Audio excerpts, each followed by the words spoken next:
Hello student, स्वागत है आपका आईसीटी वर्चुअल क्लासेस में। मैं हूं कविता, आपकी बायो टीचर। उम्मीद करती हूं आप सभी अच्छे होंगे और स्वस्थ होंगे। सो क्लास, हम यहां पर आज एक नया चैप्टर स्टार्ट करेंगे जिसका नाम है sexual reproduction in flowering plant. चलिए, तो नया चैप्टर स्टार्ट करने से पहले बात कर लेते हैं अभी तक के जो चैप्टर हैं जो हमने डिस्कस किए हैं, जिसमें आपने बात की है बायोटेक्नोलॉजी की। ठीक है, बेसिकली आपने बायोटेक्नोलॉजी के बारे में बात की है। बायोटेक्नोलॉजी के क्या क्या प्रिंसिपल होते हैं, क्या क्या प्रोसेस होती है। सब पहले चैप्टर में आपने ये पढ़ा, बायोटेक्नोलॉजी प्रिंसिपल एंड प्रोसेस। हमने देखा कैसे किस प्रकार से कौन कौन सी प्रोसेस वहाँ पर इन्वॉल्व होती हैं। सेकेंड जो हमारे पास चैप्टर आया था, उसमें आपने पढ़ा था बायोटेक्नोलॉजी एंड इट्स एप्लीकेशन। आपने देखा बायोटेक्नोलॉजी की कहाँ कहाँ उपयोगिता है, कहाँ कहाँ एप्लीकेशन होती हैं, इस बारे में हमने डिस्कस किया था। तो जो सेकंड आपका चैप्टर रह जाता है बायोटेक्नोलॉजी, इसमें हम जब बात कर रहे थे तो आपने सबसे पहले बात की थी एग्रीकल्चरल फील्ड में बायोटेक्नोलॉजी के क्या यूज़ होते हैं, मेडिसिनल फील्ड में क्या यूज़ होते हैं, और साथ ही हमने ट्रांसजेनिक एनिमल के बारे में भी बात की थी। तो आपका जो लास्ट चैप्टर रह जाता है उसमें आपका लास्ट टॉपिक बच जाता है जिसमें आप एथिकल इश्यूज के बारे में बात कर रहे थे। आपने कहा ट्रांसजेनिक एनिमल क्या होंगे, ऐसे एनिमल जिनमें आप क्या कर रहे थे, जो फॉरेन डीएनए है उन्हें, फॉरेन डीएनए को क्या कर रहे थे, ट्रांसफर कर रहे थे। उसके क्या क्या रीज़न होते हैं, क्या क्या उसके वहाँ पर हमने कहा कि क्या क्या हमें उपयोगिता मिल रही है, या फिर हम क्यों यहाँ पर ट्रांसजेनिक एनिमल को डेवलप कर रहे हैं, उसके रीजंस हमने पढ़े थे। तो जिसमें आपने 3-4 रीज़न वहाँ पर पढ़े थे। इसका लास्ट टॉपिक हमारे पास आता है एथिकल इश्यूज। हमने कहा कि ट्रांसजेनिक एनिमल को ग्रो कराना, क्या यहाँ पर क्या क्या एथिकल इश्यूज हमारे पास आते हैं, हमें करना चाहिए नहीं करना चाहिए, इसके बारे में हमारे पास वो लास्ट टॉपिक हमारा रह जाता है। तो इसके बारे में हमने डिस्कस नहीं किया है। आप लोग क्या करेंगे, आप लोग अपनी बुक से पढ़ लेंगे क्योंकि थ्योरेटिकल पोर्शन है सारा। ठीक है, आप लोग एथिकल इश्यूज क्या क्या उसमें आते हैं एक बार आप बुक से पढ़ेंगे, आपको समझ में आ जाएगा। तो क्योंकि एक ही टॉपिक हमारा बचा था, इसलिए आप वो जो टॉपिक है होमवर्क में करके लेके आएंगे, और डिफिकल्ट नहीं है, आप लोग पढ़ेंगे तो आपको समझ आ जाएगा। क्लियर है इतनी बात। अब हम बात करते हैं अपने नए चैप्टर के, नई यूनिट की। ये हमारा सिर्फ चैप्टर ही नया नहीं है बल्कि यूनिट ही नहीं है, और यूनिट में आप बात करेंगे किसकी, रिप्रोडक्शन की। हम यहाँ पर बात करेंगे रिप्रोडक्शन की। सबसे पहले बात करेंगे फ्लावरिंग प्लांट्स में जो रिप्रोडक्शन होता है वो कैसे होता है। तो क्या होते हैं फ्लावरिंग प्लांट्स। जब किंगडम प्लांटी आपने पढ़ा है क्लास 11th में, आपने 5 किंगडम क्लासिफिकेशन के बारे में बात की थी, हर एक किंगडम को आपने समझा।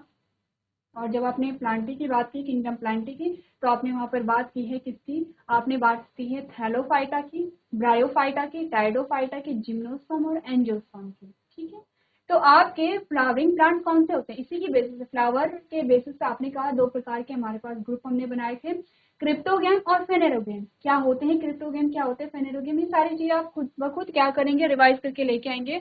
सबसे पहले तो आपने कहा थैलोफाइटा है, ठीक है, फिर आपने कहा ब्रायोफाइटा है, फिर आपने कहा टाइडोफाइटा है, फिर आपने कहा जिम्नोस्पर्म है, फिर आपने कहा एंजियोस्पर्म है। ठीक है, 5 आपके पास क्या आते हैं, प्लांट ग्रुप आते हैं। इनमें से 3 और 2 का ग्रुप बना है, इन 3 का ग्रुप बना है और इन 2 का ग्रुप बना है।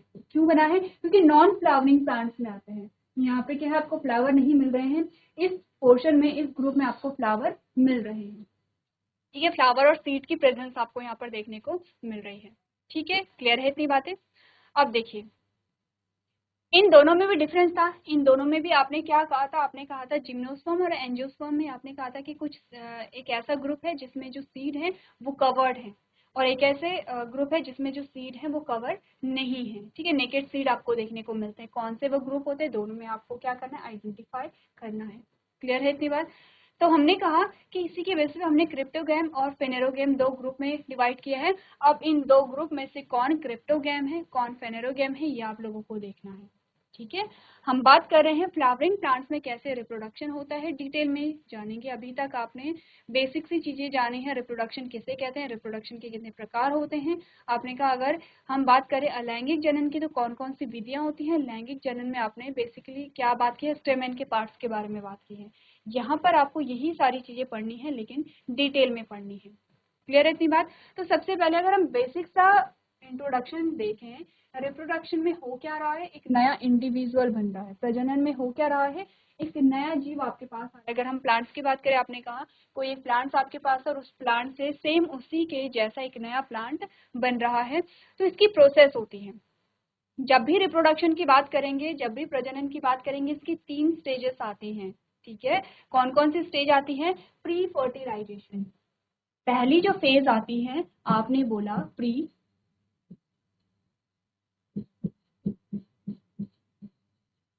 फर्टिलाइजेशन।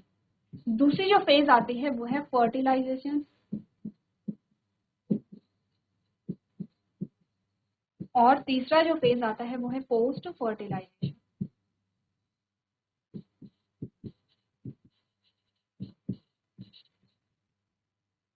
क्लियर है इतनी बातें कि आपके पास कौन कौन से फेज आते हैं? चलो, अब 3 फेजेस आपके पास आ गए हैं। हमें देखना ये है कि आप इनमें क्या क्या चीजें डिस्कस करेंगे। ठीक है, हमें देखना ये है कि आप कौन कौन सी चीजें यहाँ पर क्या करेंगे, डिस्कस करेंगे। तो देखिए, बेसिक से जो चीजें होती है, जैसे कि बेसिक से क्या क्या चीजें हमारे पास आती है, जैसे कि रिप्रोडक्शन की डेफिनेशन, परिभाषा आप सभी जानते हैं, प्रकार आप सभी जानते हैं, दोनों प्रकार में क्या क्या डिफरेंस है वो सभी जानते हैं, इस बारे में हम डिस्कस नहीं करेंगे। छोटी क्लासेस से आप पढ़ते चले आ रहे हैं, डायरेक्ट अपना जो टॉपिक है वो स्टार्ट करेंगे। आपने बोला कि हमें पढ़ना क्या है, इस चैप्टर को आपको 3 पार्ट में डिवाइड करना है। वो 3 पार्ट कौन से थे? आपने बोला सबसे पहले हम बात करेंगे प्री फर्टिलाइजेशन की, यानी कि निषेचन से पूर्व की अवस्था। अब निषेचन से पूर्व की अवस्था में आपको क्या पढ़ना है, इतना आप देखिए। यहाँ पर फर्टिलाइजेशन से जो पहले है, इसमें आपको देखना है, सबसे पहले तो हम बात करेंगे यहाँ पर जो रिप्रोडक्टिव पार्ट है। सबसे पहले इसमें हम देखेंगे रिप्रोडक्टिव पार्ट को। रिप्रोडक्टिव पार्ट के बारे में समझेंगे, और रिप्रोडक्टिव पार्ट में आपने बोला आप बात करेंगे किसकी, यहाँ पर जो स्टेमेन आपके पास आता है, जिसे आप क्या कहते हैं, पुंकेसर कहते हैं। स्टेमेन 2 पार्ट में आपका होता है, एंथर एंड फिलामेंट। आप इसे डिटेल में समझेंगे। लेकिन हम बात करेंगे यहाँ पर किसकी, कार्पेल की। आपने बोला यहाँ पे पिस्टिल को समझेंगे, तीनों पार्ट्स को समझेंगे। तो सबसे पहले तो हमें क्या करना है, रिप्रोडक्टिव पार्ट देखने हैं, इनके स्ट्रक्चर को हमें समझना है। सेकेंड, हमें यहाँ पर समझना है गैमीट फॉर्मेशन को, युग्मक निर्माण को।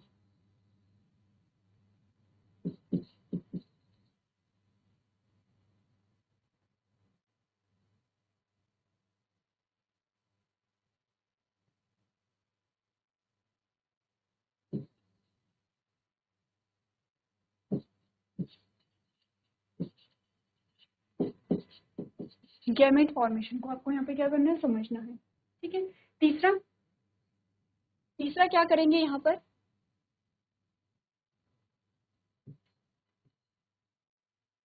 गैमेट फॉर्मेशन हो गया है। अब आपने कहा गैमेट ट्रांसफर को भी देखेंगे, गैमेट के ट्रांसफर के बारे में बात करेंगे। यानी कि जो युग्मक है, युग्मक का यहाँ पर ट्रांसफर कैसे हुआ है। ठीक है, एक जगह से दूसरी जगह कैसे पहुंचा है, एक जगह से दूसरी जगह क्यों पहुंचेगा, इतनी बात आप समझते हैं। क्यों पहुंचेगा यहाँ पर, हमने बोला क्योंकि यहाँ पर हमें क्या करना है, क्योंकि यहाँ पर पॉलिनेशन की प्रोसेस होगी। तो चलिए, वहाँ पर दिखाई नहीं दे रहा था, यहाँ पर बात कर लेते हैं। हम बात करेंगे रिप्रोडक्शन के बारे में। सबसे पहले आपको क्या पढ़ना है, मेल रिप्रोडक्टिव सिस्टम और फीमेल रिप्रोडक्टिव सिस्टम। ठीक है, ये हमें पढ़ना है। तो हमने कहा 3 हमारे पास क्या आते हैं, पार्ट आते हैं। पहला आता है प्री फर्टिलाइजेशन, ठीक है। सेकेंड हमारे पास आता है फर्टिलाइजेशन,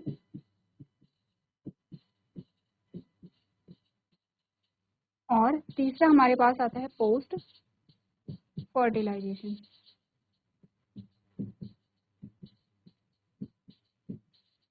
ठीक है, प्री फर्टिलाइजेशन में हमने कहा कि सबसे पहले तो आपको क्या पढ़ना है, रिप्रोडक्टिव सिस्टम के बारे में पढ़ना है। सबसे पहले आपको रिप्रोडक्टिव सिस्टम के बारे में पढ़ना है।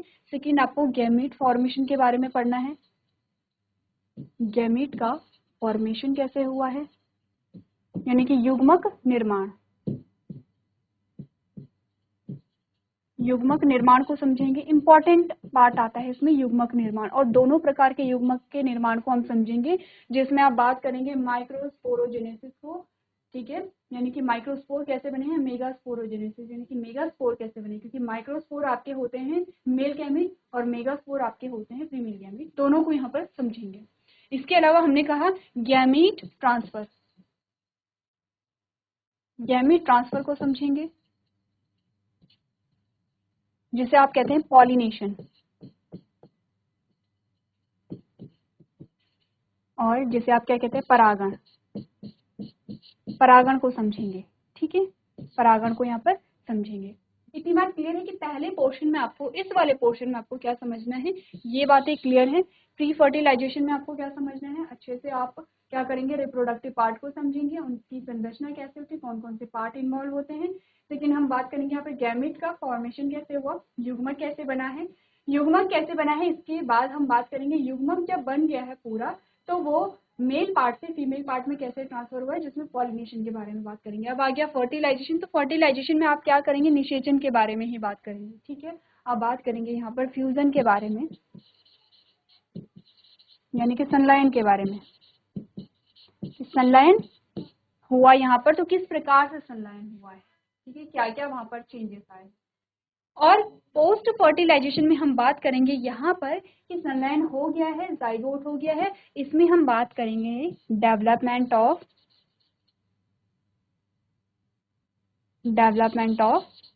जाइगोट, ठीक है। क्लियर है कि क्या क्या चीजें हम यहाँ पर पढ़ने वाले हैं। सबसे पहले आपको इतना पता होना चाहिए कि आपका जो चैप्टर है वो कितने पार्ट में डिवाइडेड है और कौन कौन से जो टॉपिक हैं वो हम यहाँ पर कवर करने वाले हैं, ठीक है। फ्लावर को आप समझते हैं, बहुत ज़्यादा डिटेल में नहीं जाएंगे यहाँ पर, क्योंकि फ्लावर के पार्ट्स को आप समझते हैं, 4 पार्ट्स हमारे पास आते हैं और हमें यहाँ पर स्टडी करने हैं मेनली 2 पार्टों को। तो 2 पार्ट हमारे पास कौन कौन से होंगे, मेल रिप्रोडक्टिव सिस्टम होता है, फीमेल रिप्रोडक्टिव सिस्टम हमारे पास आता है, ठीक है। क्लियर है इतनी बातें। चलिए, अब आपको ये तीनों जो शब्द हैं वो ध्यान रखने होते हैं। कभी कभी आपसे पूछा जाता है कौन कौन से, ये वाले जो प्री फर्टिलाइजेशन फेज आपका आता है, फर्टिलाइजेशन फेज जो आपका आता है, और पोस्ट फर्टिलाइजेशन फेज जो आपका आता है। अगर यहाँ तक की बातें आपको क्लियर हो गई हैं तो आगे जो चैप्टर है उसे स्टार्ट कर लेते हैं। सबसे पहले हम स्टार्ट करेंगे फ्लावर से। डेफिनेशन को बहुत ज़्यादा डिटेल में नहीं जाएंगे। आपने कहा प्रजनन वह प्रक्रिया होती है जिसके द्वारा कोई भी जीव अपनी ही समान नई संतति को उत्पन्न करता है। 2 प्रकार का होता है, अलैंगिक जनन और लैंगिक जनन। क्योंकि यहाँ पर फ्लावर आ गया है तो हम बात किसकी कर रहे हैं, अलैंगिक, हम बात कर रहे हैं लैंगिक जनन की, सेक्सुअल रिप्रोडक्शन की बात कर रहे हैं, क्योंकि फ्लावरिंग प्लांट्स में आप पढ़ रहे हैं। फ्लावरिंग प्लांट्स आपके क्या है, फुली डेवलप्ड प्लांट है, आपने कहा, क्योंकि यहाँ पर क्या है, आप दोनों अलग अलग पार्ट्स को पढ़ रहे हैं। रिप्रोडक्टिव ऑर्गन्स अगर यहाँ पर आ रहे हैं और दोनों प्रकार के आ रहे हैं तो ऑब्वियस सी बात है कि बायसेक्सुअल प्लांट की बात हो रही है, क्योंकि फ्लावर क्या है, प्लांट का रिप्रोडक्टिव ऑर्गन होता है। तो स्ट्रक्चर में हम देखेंगे, सबसे पहले फ्लावर का जो स्ट्रक्चर आता है, बेसिक स्ट्रक्चर है, यही स्ट्रक्चर आप छोटे से पढ़ते चले आ रहे हैं। सबसे आउटर मोस्ट जो आप किसी भी फूल को देखेंगे और आप फूल को जब नीचे से देखेंगे, यानी कि जो उसका बेस होता है, जब आपने क्या किया, फूल को तोड़ा, इस प्रकार से आपने फूल को तोड़ दिया, आप ऐसे फूल को क्या करते हैं, पकड़ते हैं। आपने कहा सबसे नीचे जो होता है, छोटी छोटी हरी रंग की जो पत्तियां होती हैं, जिसे आप सेपल कहते हैं या फिर जिसे आप क्या कहते हैं, बाह्यदल कहते हैं। अब देखिए, आपके लिए होमवर्क में क्या है, आपको बहुत सारी चीजें होमवर्क में करनी है, क्योंकि ये सारी चीजें हम पढ़ चुके हैं। आपने कहा अगर सिंगल है तो आप सेपल कह रहे हैं, अगर प्लूरल में होगा तो आप क्या कहेंगे, यानी ग्रुप ऑफ सेपल, सेपल्स के ग्रुप को आप क्या कहेंगे, ये आप होमवर्क में करके लेके आएंगे। सेम सेकंड पार्ट हमारे पास जो होते हैं, जो कलरफुल पंखुड़ियां आती हैं, रंगीन पंखुड़ियां आती हैं, जिनके द्वारा हम बताते हैं फूल आपके पिंक कलर का है, व्हाइट कलर का है, वॉयलेट कलर का है, येलो कलर का है, कोई भी कलर आप बताते हैं। क्यों बताते हैं, क्योंकि यहाँ पर दल की उपस्थिति होती है, जिसे आप पेटल्स कहते हैं। तो आपने कहा एक है तो आप दल कह रहे हैं, ठीक है, एक है तो आप क्या कह रहे हैं, दल कह रहे हैं। तो बहुत सारे होंगे तो क्या कहेंगे, group of petals are known as, आपको ये पता करके आना है, पढ़ करके लेके आना है, ठीक है। क्लियर है इतनी बातें, 2 पार्ट तो ठीक है। अब हमें इन 2 पार्ट से बहुत ज्यादा अभी यहाँ पर स्टडी नहीं करनी है, हमें किन पार्टों को लेना है। आपका पुंकेसर आ गया है और स्त्री केसर आ गया, तो आपका पहला पार्ट है बाह्य दल, सेकंड पार्ट है आपका दल, तीसरा पार्ट है आपका पुंकेसर और चौथा पार्ट है आपका स्त्री केसर। स्त्री केसर सबसे इनर पार्ट आपका होता है। स्टेमेन आपने कहा क्या है, male reproductive part of the flower. आपने कहा ये क्या है,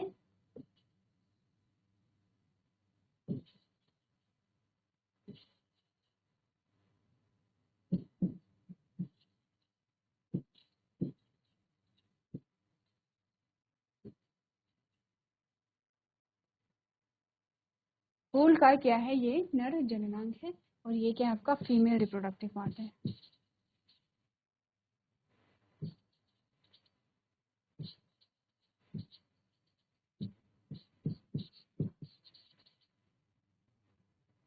ठीक है, अब आपने कहा मेल रिप्रोडक्टिव पार्ट आपका दो भागों में विभाजित होता है, इतना समझ में आ गया होगा, ये हटा लेते हैं। अब बनाते हैं स्टेमेन को। तो कैसा स्ट्रक्चर आपने बनाया है स्टेमेन का,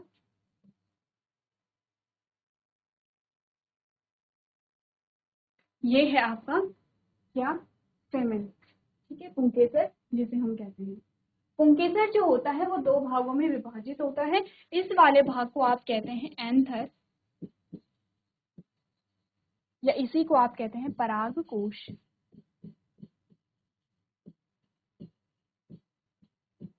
इसी को आप क्या कहते हैं, परागकोश कहते हैं। ये आपका होता है फिलामेंट, इसी को आप कहते हैं पुंतंतु। इतनी बात क्लियर है। फीमेल रिप्रोडक्टिव पार्ट अगर हम बनाएं तो कैसे हम बनाएंगे,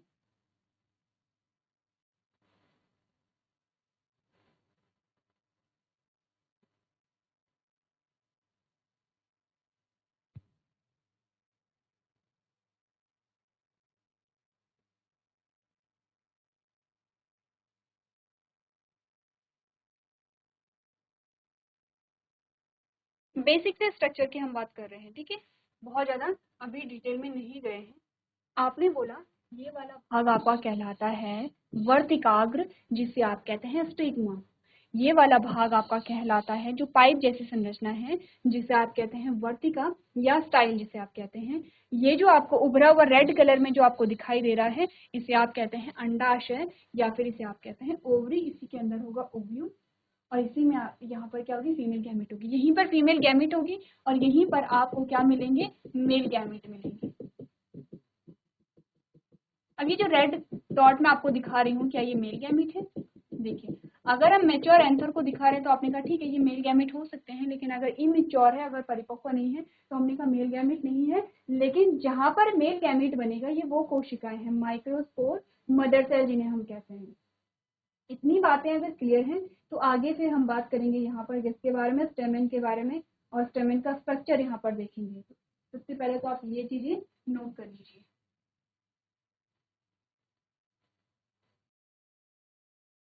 क्लियर है इतनी बातें, आगे बढ़े। चलिए, अब आपको यहाँ पर क्या बता रखा है, फ्लावर के बारे में बता रखा है। ठीक है, पढ़ लेते हैं।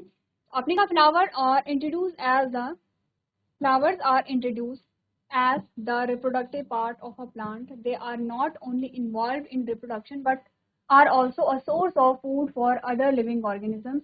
They are a rich source of nectar. आपने कहा फूलों को पौधे के प्रजनन भाग के रूप में पेश किया जाता है या फिर परिभाषित किया जाता है। वे न केवल प्रजनन में शामिल होते हैं बल्कि अन्य जीवों के लिए भोजन का स्रोत भी होते हैं। और नेक्टर या फिर शहद जो होता है उसका क्या होता है, बहुत अहम स्रोत है। ठीक है, पार्ट्स ऑफ फ्लावर में आपके पास क्या क्या पार्ट्स आए हैं, आपने कहा the calyx, corolla, androecium and gynoecium are four whorls of modified leaves that constitute a flower. आपने बोला बाह्यदल पुंज। अब देखिए, आपने कहा कि दल की बाह्य दल की हमने बात की थी। आपने कहा बाह्य दल का जो आपके पास कलेक्शन आया, बाह्य दल का एक, अगर हमने कहा बाह्य दल की बात करें तो हम उसे बाह्य दल कह रहे हैं। बहुत सारे बाह्य दल की बात करें तो हम बाह्य दल पुंज कह रहे हैं या कैलेक्स कह रहे हैं। सेम पैटर्स के बारे में हमने कहा कि अगर एक है तो आप पैटर्न कहेंगे, बहुत सारी है तो आप कोरोला कहेंगे, जिसे आप दल पुंज कहेंगे। तो ये शब्द आपको ध्यान में रखने हैं। दोनों चीज़ों में आपको पता होनी चाहिए, आप इंग्लिश और हिंदी, क्योंकि हिंदी में आप इजी है, ठीक है। बाह्यदल का बाह्यदल पुंज हो गया है, दल पुंज का दल हो गया है। यहाँ पर सेपल्स का क्या हो गया है, कैलक्स हो गया है, और पेटल्स का यहाँ पे क्या हो गया है, कोरोला हो गया है। तो आप लोग इसे ध्यान में रखेंगे, ठीक है। आपने बोला बाह्यदल पुंज, दल पुंज, पुमंग और जायांग। पुमंग यानी कि एंड्रोशियम, एंड्रोशियम यानी कि मेल रिप्रोडक्टिव पार्ट की बात हो रही है। गाइनोशियम का मतलब होता है फीमेल रिप्रोडक्टिव पार्ट, जिसे आप क्या कहते हैं, जायांग भी कहते हैं। तो ये क्या है, आपने कहा मेल पार्ट हो गया, फीमेल पार्ट ये क्या है आपका, गाइनोशियम है, ठीक है। एंड्रोशियम आपका क्या है, मेल पार्ट है, और गाइनोशियम आपका क्या है, फीमेल रिप्रोडक्टिव पार्ट है।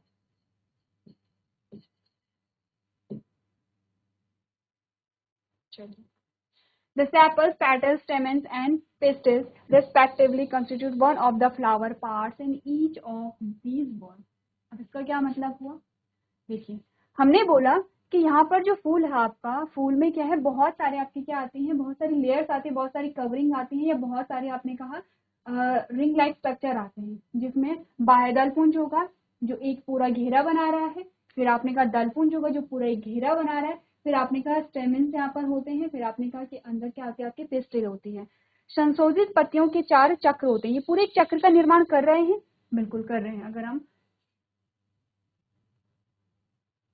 अगर हम इस फ्लावर के डायग्राम को देखते हैं, आपने कहा ये एक पूरे चक्र का निर्माण कर रहा है, ये पेटल्स एक पूरे चक्र का निर्माण कर रहे हैं। जो आप एंथर देखते हैं, एंथर भी पूरे क्या होते हैं, गोल घेरे में प्रेजेंट होते हैं।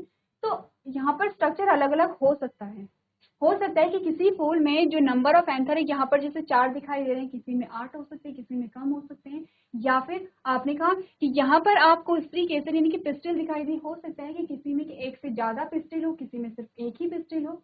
तो हमने कहा कि यहाँ पर 4 चक्र यानी कि 4 पार्ट्स आपको दिखाई दे रहे हैं, किसमें, फ्लावर में।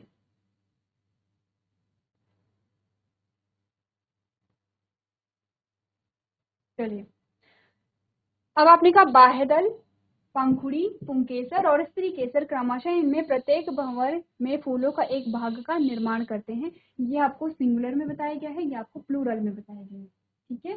क्लियर है इतनी बातें। चलिए, तो इससे पहले आप क्या कर लें, पार्ट्स ऑफ फ्लावर को एक बार नोट कर लें, अगर किसी को नहीं पता है तो। चलिए, अब एंथर के पार्ट्स हमारे पास आते हैं। अब आपको एक एक करके क्या करना है, रिप्रोडक्टिव पार्ट्स को पढ़ना है। यहाँ से आपका स्टार्ट हो गया है रिप्रोडक्शन, आप स्टार्ट करने वाले हैं, ठीक है। तो आपने कहा कि सबसे पहले हमने क्या पढ़ा था, प्री फर्टिलाइजेशन फेज पढ़ा था। ये आपका क्या चल रहा है, ये जो आपका आया है ये प्री फर्टिलाइजेशन फेज है। अभी तक जो आपने पढ़ा है वो आप प्री फर्टिलाइजेशन फेज में ही पढ़ रहे हैं, यानी कि निषेचन से पूर्व की अवस्था ही आप पढ़ रहे हैं। सबसे पहले हमने क्या कहा कि फ्लावर के मेल पार्ट को हम स्टडी करेंगे, जिसे आप एंड्रोशियम कह रहे हैं, 2 पार्ट में डिवाइडेड होता है। क्या बोला हमने, कहा पूरे को आप स्टेमेन कह रहे हैं, इस वाले भाग को एंथर या पराकोश कहेंगे, इसे आप क्या कहेंगे, फिलामेंट कहेंगे, ठीक है। इसे आपने क्या कहा, फिलामेंट कहा, या इसे आपने पुंज तंतु कहा था। चलिए, ठीक है।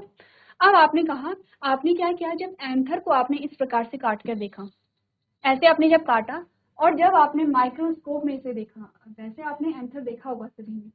क्या होता है, जब आप फूलों को लेते हैं तो फूलों में जो आपको येलो कलर का दिखाई देता है, येलो बीचों बीच आपको येलो कलर का दिखाई देता है, तो आपको 2 पार्ट मिलेंगे, और इस वाले पोर्शन को जब आप टच करते हैं तो आपको बीज जैसा कुछ दिखता है, सीड जैसा आपको फील होता है, छोटा सा होता है, और बीज जैसी संरचना आपको फील होती है।